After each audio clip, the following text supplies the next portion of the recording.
everybody. Good morning. My name is Wendy Robbins, and I produce The Marijuana Show along with Karen Paul. We created Bud Camp to create sort of the mentor box for the cannabis industry so that it's easy to start learning about the medical benefits, the health benefits, the investing and entrepreneurial side of cannabis. So this morning, I'm really excited. I have Elizabeth Mack on with me, and we're going to talk about what is CBD. Good morning, Elizabeth. Good morning. How are you? Fantastic. Really, really good. So, okay, let's get right into it. We just have a couple minutes and we get right into it. So my question is, what is CBD? Well, CBD is a molecule, and actually we can call it a phytocannabinoid, and CBD acts in the body in mimicking some of the things that we make. And it's a very magic molecule, and it's a very medicinal molecule that we can use to supplement. To supplement what? So CBD, my understanding is we have receptors in our body, and they're like little locks. And what CBD does, the oil is from a hemp plant, so it's a hemp oil, and it opens those things up to create homeostasis or balance in the body. So it might be good for anxiety, for pain. Obviously, I'm not a doctor. I know people think I look like a doctor, but I'm not. So basically, what are some of the other things that CBD tends to be good for? So CBD is wonderful to stabilize the body for a myriad of conditions. CBD is something that acts as, like you said, like the locks and keys. It's not really a receptor and the lock or the key, but CBD to me is sort of like the assist. It goes through the body and it finds different areas, whether it's serotonin or dopamine or calcium or whatever, and it can find homeostasis or balancing within those cell points and be able to trigger the right reaction. CBD is very prolific and it's pleiotropic, one of my favorite words. Pleiotropic means it has many different actions all at once. So this one molecule can go through the body and it can fix neurology, it can fix inflammation, it can fix all different kinds of things. And that's why we call it pleiotropic, because it's sort of it's a jack of all trades. So when somebody takes CBD, they're like, is it a panacea? Because it helps my neighbor's knee, and it helps my nephew's seizure disorder, right? And so CBD basically gets in the body and supplements, because we were hardwired for this plant. We have something called the endocannabinoid system in our body that's a master regulatory system. And really as the system is what we call our 12th body system. And there's 11 other systems, and all of those systems are influenced by this 12th system, which is this master modulatory system. And basically what it does is, I call it the traffic cops.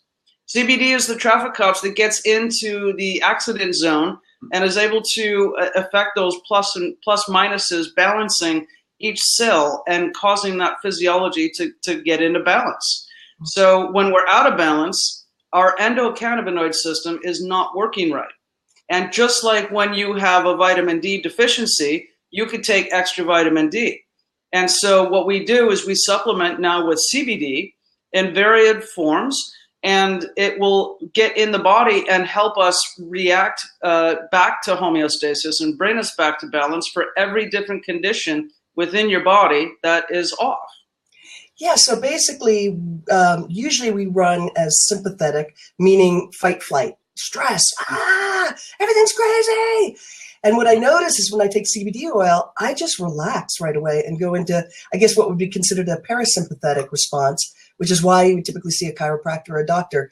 Can you speak to that as well? What happens inside me? Why do I relax so fast? Well, it really does accentuate the autonomic nervous system. Right? So you've got that sympathetic, and then you've got the autonomic. And so the sympathetic is the way that you're reacting to everything. And it's all, this kind of driven thought. But the autonomic and the parasympathetic is sort of that underlying state of calm. The other reason you feel calm when you take CBD is it kind of activates the serotonin channels. So we have these if I was to put up a chart when you could see the 5 HTP type of pathways, CBD can activate that. And when CBD activates that channel, it helps you feel much more calm, like you've had an antidepressant. Zoloft or some of these other antidepressants will act on that same channel that CBD does. So it's a very natural antidepressant. Very cool. And epilepsy. Why does it work so well for epilepsy? So epilepsy has to do with it's a nerve cell, and if we think about, we've got 3 little nerve cells, and they're all communicating correctly. What happens is at one point somebody goes askew, and they send too many signals. And the CBD is actually able to get in there and correct that. And really it has to do with calcium.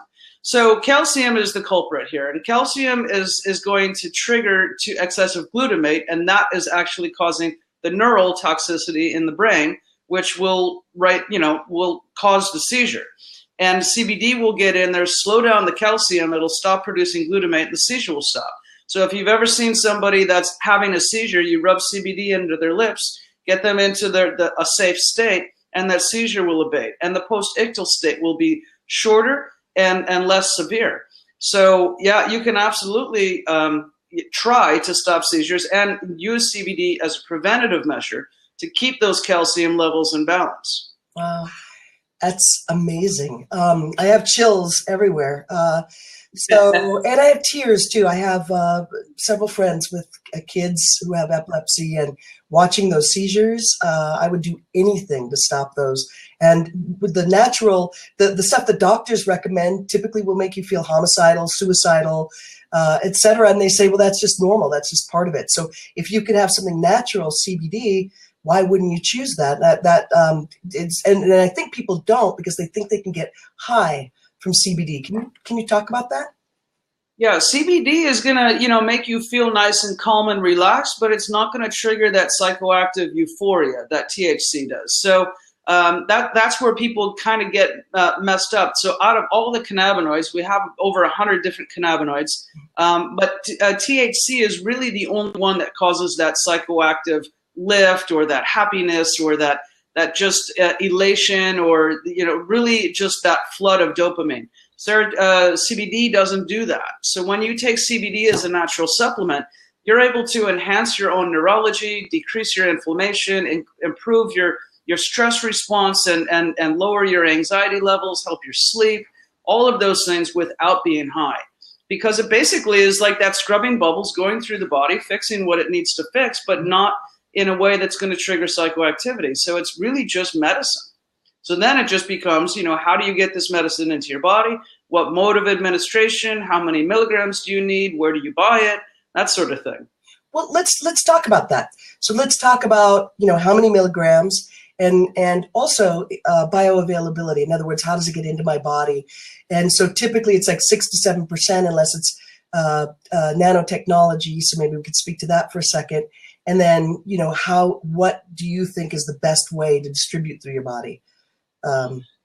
Yeah, for me as a clinician, as I'm guiding patients every day, most of the time I'm talking about tinctures. So, and what that means is you've got the drops that you're going to put onto your tongue. This is the best mode of administration into the mouth. So whether you're using just a tincture with drops or you're using a spray with the liposomes and that nanotechnology, that's just trying to boost it into the bloodstream. And so when you do that, this means of administration probably gives you 30 to 40% bioavailability.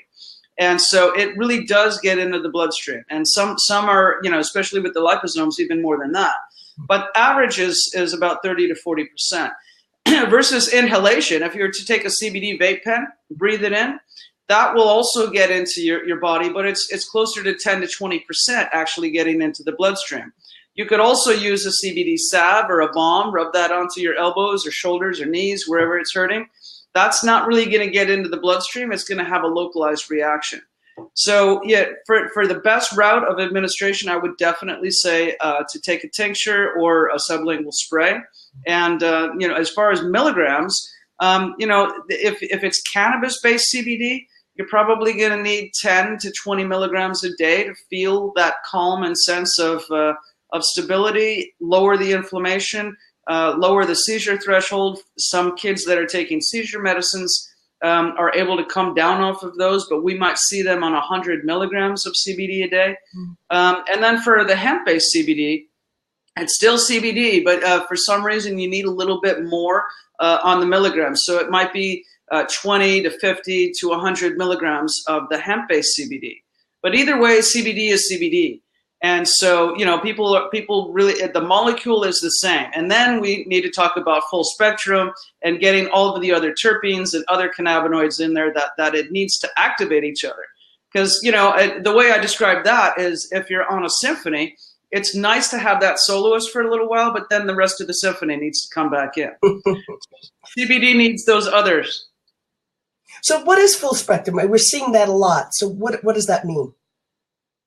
Full spectrum means that it's got more of the rest of the plant. So it's got the rest of that symphony playing at the same time. So when we break down the plant cannabinoids and the terpenes and all of the profile that is in that plant, if you were to just extract everything out and isolate CBD and purify just that molecule, sometimes you can even do that into you'll see 99% pure CBD, but that's like in a white powder, right? And they'll sell it by the gram. Versus that bottle of tincture that says full spectrum or pure spectrum, etc. And then that has been extracted with the other components of that plant in the natural form, and they're all left. Got it. Okay, that so makes sense. Yeah, it's the soup rather than the one ingredient. Got it. That makes sense. So Lori has a question. Can you take the oil, CBD oil, with prescription medication? Yes, you can. One of the things, though, with some of the medicines, blood thinners, anti-epileptic drugs, the anticonvulsants that a lot of these kids are on, some of those may be potentiated by CBD. So what you want to do is get a blood level of those medicines and see where your starting point is. And then a month later, get another one. And if you start feeling side effects from the CBD, then you're probably really having side effects from the medicines. Because what happens with CBD in the body, and it doesn't matter what the other meds are, when you're driving, there's an off-ramp, right? You've got an exit. That's basically how we have an exit from the body when we take medicines. There's enzymes that break things down and excrete them from the body. And what happens is CBD basically hogs that exit ramp, and it won't let the other drugs out of the body. So the other drugs build up in toxicity, and they can't get out. So that's the reason why I'm telling my clients to look out for the other side effects that you're going to be having from your drugs, and we might need to lower those as we go up on the CBD. Fantastic. That's I didn't really ever think about that. So, you know, how do you know which brand is best? And we started to talk about that. Barbara had that question. You know, obviously you'd be looking for is it organic or sourced organically? Have you done third-party tests? What else do you look at? Full spectrum. I would say nanotechnology for better bioavailability, but what do you think? Yeah, and you know, if you want to get it as close to you as possible, there's, you know, European hemp versus American hemp versus Chinese hemp. You know, hemp is often planted as a bioremedial. It cleans out soil, but then what happens is it also takes those toxins into the plant.